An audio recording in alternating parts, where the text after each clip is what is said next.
asambleísta Fernando Bustamante. Buenos días, señor presidente, señoras y señores asambleístas. Desde un punto de vista estrictamente técnico, no creo que se pueda mejorar la presentación hecha por el ponente, por lo cual yo solamente quiero agregar a las consideraciones que abundan para que votemos a favor de la aprobación de la ratificación de este tratado, en algunas consideraciones históricas que podrían venir a caso para que reconectemos como asamblea y como personas con el vínculo que hay entre el Estado italiano y la República del Ecuador en materia de seguridad y defensa.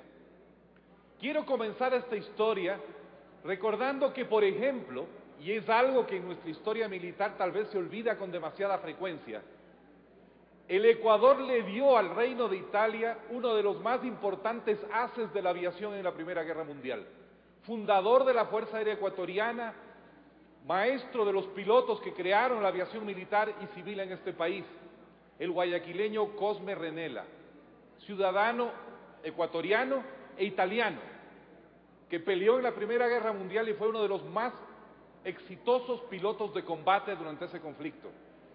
Pudiendo haberse quedado en Italia, con sus conocimientos, con su fama, con sus derribos y con todo aquello que conquistó durante el conflicto, volvió al país de su nacimiento para convertirse en un pionero de la aviación ecuatoriana, trayendo ya desde entonces la experiencia y el conocimiento adquiridos.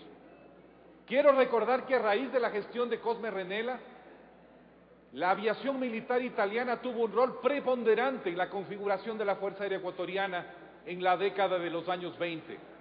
Fueron pilotos de aviones italianos marca Alfa Romeo los primeros que empezaron a actuar desde pistas que en ese tiempo primitivas, rudimentarias, y empezaron a instruir a nuestros pilotos de combate.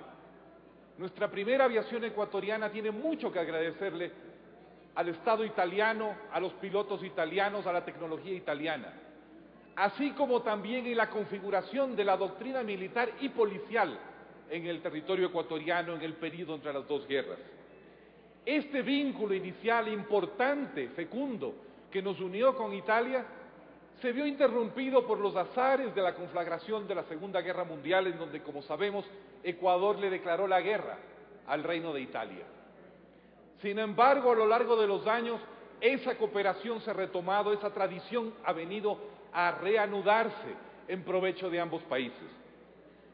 Muchas veces existen prejuicios, probablemente generados por la cultura popular de los cómics o de las películas hollywoodenses, que pintan al soldado italiano como un gesticulante cobarde, un poco bufo, un poco operático, que huía al primer disparo con una tecnología que ciertamente no podía enfrentar a la de las potencias anglosajonas. Prejuicios de la propaganda de guerra. Si vemos la historia militar en su autenticidad, nosotros podemos francamente saber que muy distinto fue lo que ocurrió.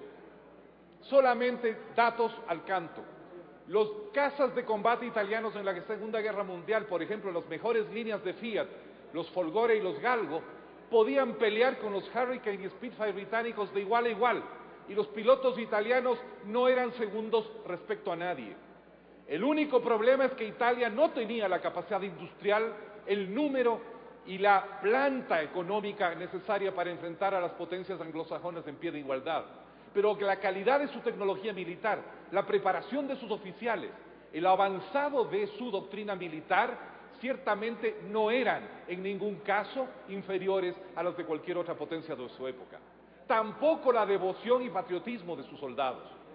Nos presentan tal vez las derrotas italianas en la Segunda Guerra Mundial, pero no nos recuerdan el infinito heroísmo, la devoción y el sacrificio de esos soldados italianos en las trincheras del Alto Adige, del Trentino y de la frente con los austríacos. Durante 4 años los soldados italianos expresaron un valor extraordinario, no inferior al de cualquiera de los otros participantes en esa contienda.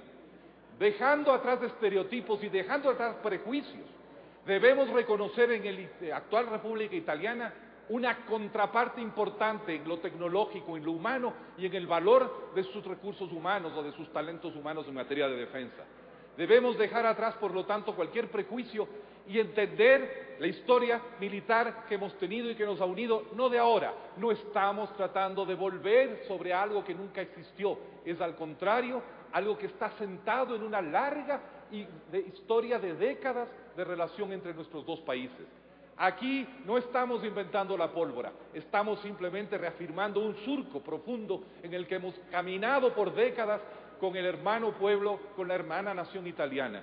Yo me sumo, por lo tanto, a lo que el ponente y mis colegas han señalado de la importancia y conveniencia de que aprobemos este tratado. Muchas gracias, señor presidente.